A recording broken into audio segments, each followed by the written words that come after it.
Hello friends, welcome to our digital library.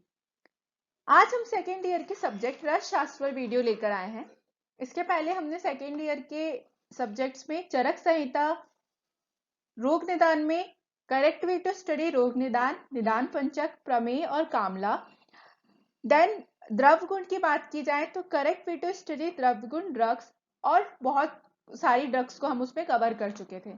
आज हम रसशास्त्र का जनरल इंट्रोडक्शन और रस वर्गीकरण के बारे में जानेंगे कि आखिर रसशास्त्र है क्या और इसमें हम क्या क्या चीजों के बारे में पढ़ते हैं। तो let's start. Hope you like it. रसशास्त्र।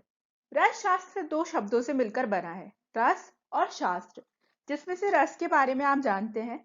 जरा रुग्ण मृत्यु नाशाय रसस्यते व रसो मतः। वह जो जरा यानी बुढ़ापा, रुग्ण यानी व्याधि और मृत्यु का नाश कर दे उसे हम रस कहते हैं। रस शास्त्र की परिभाषा, ये श्लोक बहुत ही इंपॉर्टेंट है। रसो उपरस लोहानी यंत्रादिकरणानि च शुद्धिम अर्थम लोहानाम तंत्रादिकरणानि च शुद्धि सत्वम द्रुति भसम कर्णम च प्रशचिते। जिसका अर्थ है, इस शास्त्र के अंतर्गत रस, उपरस, धातु आदि पदार्थों का विस्तार पूर्वक वर्णन, यंत्र पुट आदि उपकरणों की रचना, पारद के संस्कार, धातुओं के शुद्धिकरण हेतु आवश्यक क्रियाओं और प्रयोगों का तथा धातुओं की शुद्धि यानी प्यूरिफिकेशन, द्रुति यानी लिक्विड फॉर्म में कन्वर्ट करना और भस्मीकरण यानी भावना देना इत्यादि अनेक विषयों का भी सविस्तार वर्णन किया जाता है। रस शास्त्र में हम औषधियों का निर्माण करना सीखते हैं और रस शास्त्र की औषधियों का बहुत ही महत्व है। यदि जनरल लैंग्वेज में कहा जाए तो रस शास्त्र की औषधियां बेसिकली नैनो पार्टिकल्स होते हैं या चूर्ण या पाउडर के फॉर्म में होती हैं, जो बॉडी के टिश्यू या सेल्स में हाईली सैचुरेटेड होती हैं, होने के कारण बहुत ही ज्यादा हेल्पफुल होती हैं। इसे हम एक श्लोक के माध्यम से समझ सकते हैं। अल्प मात्रोस योगित्वात् आरुचिर प्रसंगतः क्षिप्रम आरोग्य दायित्वात् औषधिभ्यो अधिको रसा। मतलब रस शास्त्र की औषधियां अल्प मात्रा में देने पर, मतलब थोड़ी सी मात्रा में भी देने पर आरोग्यता देती है। अरुचिर प्रसंग होती है यानी टेस्टलेस होती है। इसका हम डिफाइन नहीं कर सकते, ये बिटर नहीं होती, तीक्ष्ण नहीं होती। टेस्टलेस होने पर भी आराम से, मतलब हम किसी को भी इसे प्रिस्क्राइब कर सकते हैं। क्षिप्रम यानी बहुत ही जल्दी असर दिखाती है या शीघ्र ही आरोग्यता देती है, इसलिए रस शास्त्र की औषधियों को श्रेष्ठ कहा गया है। अब हम देखते हैं कि रस शास्त्र में हम पढ़ते क्या है। बेसिकली कहा जाए तो रस शास्त्र पारद पर बेस्ड है। पारद, जिसको मरकरी कहा जाता है, इसे शिव जी का वीर्य, ओज और पारद जो है सभी धातुओं यानी स्वर्ण, रजत, ताम्र आदि को अपने आप में समाहित कर लेता है। इसके बारे में हम डिटेल में आगे के वीडियोस में पढ़ेंगे। रसो रसेंद्र सूतस्य पार्थो मिश्रकस्य तथा इति पंचविधा जाता क्षेत्र भेदेन संभुजा। पारद को क्षेत्र भेद से पांच भेद में डिवाइड किया गया है। रस, रसेंद्र, सूत, पारद, मिश्रक, ये आप अभी याद रखिए, बाकी डिटेल हम इसे नेक्स्ट वीडियो में पढ़ेंगे। पारद के अलावा रस शास्त्र में हम रस वर्गीकरण अर्थात महारस, उपरस, साधारण रस आदि के बारे में भी पढ़ते हैं। तो इस वीडियो में हम जानेंगे कि इनके अंतर्गत आता क्या है, ताकि आगे चैप्टर्स में तो हम इनके बारे में डिटेल्स पढ़ ही लेंगे। फर्स्ट होता है महारस।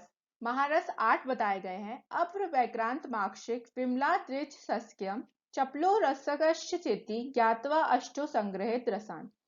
महारस में अभ्रक, वैक्रांत, माक्षिक, विमल, शिलाजितु, शस्यक, चपल और रसक आते हैं। उपरस, उपरस में 8 बताए गए हैं। गंधकाश्च, गैरिका, सीस, कांक्षिक, ताल, शिलाशनम, कुष्ठ, कंग कुष्ठम, चैत्यप, उपरस आष्टो पारद कर्माणी, अर्थात गंधक, गैरिक, काशीश, कांक्षी, ताल, शिला, अंजन और कंग कुष्ठ। साधारण रस भी 8 बताए गए हैं। कंपिल्लक, चाप्रो, गौरी, पाषाणो, नव सारकः, कपर्दो, वहनी, जारस्य, गिरि, सिंदूर, हिंगुलो, मृत, अष्टकं, अष्टयो, साधारण रसा स्मृता।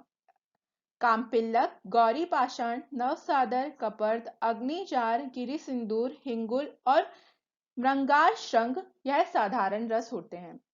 धातुएं 7 बताई गई हैं। सुवर्ण, रूप्यकम, ताम्रम वंग यशशीष्कम लोहम चेति मता सप्त धात्वो गिरि संभवा। अर्थात स्वर्ण, रजत, ताम्र, तीक्ष्ण लोह, नाग, वंग और यशत, यह 7 धातुएं हैं।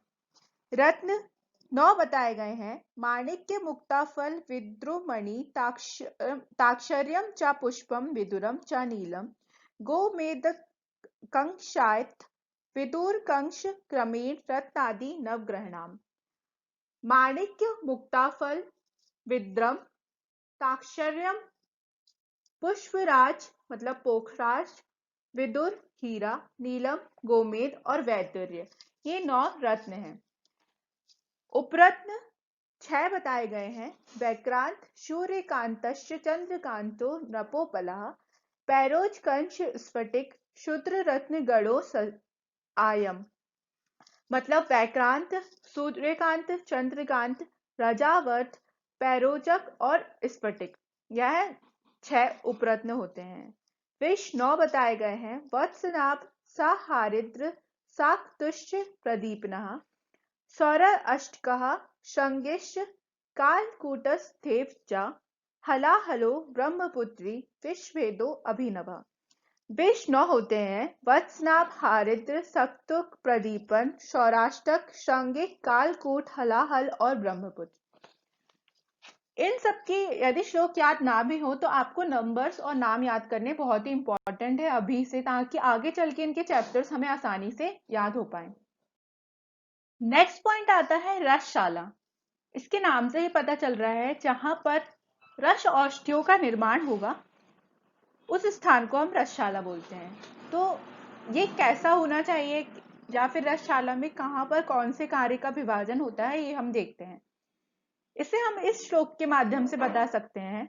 आतंक रहित देशे धर्म राज्य मनोरमे, उमा महेश्वर पत्यो समृद्धि नगरे शुभे, कर्तव्य साधनम तत्र रम राजस्य धीमता, अत्यंतोपमने रम्ये चतुर्द्योरोप शोभिते, तत्र शाला प्रकर्तव्या सुविस्तीर्णा मनोरमा, सम्यक वाताय नोपेता, दिव्य चित्रे विचित्रता। रसशाला एक संपूर्ण रसशाला जहां शिक्षण, अभिनव प्रयोग एवं औषध निर्माण आदि कार्य सुव्यवस्थित ढंग से संपन्न हो सकते हैं। ऐसे आदर्श रसशाला हेतु निम्न 4 बातें विचारणीय हैं। रसशाला के निर्माण के लिए हमें इन 4 चीजों का ध्यान में रखना बहुत आवश्यक है। फर्स्ट, स्थान या योग्य स्थल, जिसको हम साइट बोलते हैं। दूसरा, भवन या बिल्डिंग। थर्ड, कार्य विभाजन या वर्किंग डिस्ट्रीब्यूशन। और फोर्थ, कर्मचारी या वर्कर्स। कार्य का विभाजन हम दिशाओं के अनुसार करते हैं, जो कि इस चक्र में बहुत अच्छे से दर्शाया गया है। पूर्व दिशा से शुरू किया जाए तो पूर्व दिशा में रस सैरव की स्थापना होती है। पश्चिम दिशा में शालन आदि कर्म।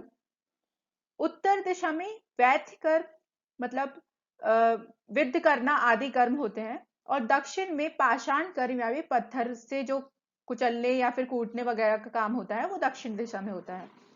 पूर्व और दक्षिण दिशा के बीच में आग्नेय कोण होता है, जिसमें आग्नेय यानी अग्नि कर्म होते हैं। दक्षिण पश्चिम दिशा के बीच में नैऋत्य कोण होता है, जिसमें शस्त्र कर्म होते हैं। उत्तर और पश्चिम दिशा के बीच में वायव्य कोण होता है, जिसमें शोषण कर्म होते हैं। और उत्तर और पूर्व दिशा के बीच में ईशान कोण होता है, जिसमें सिद्ध वस्तु की स्थापना की जाती है। Thanks a lot.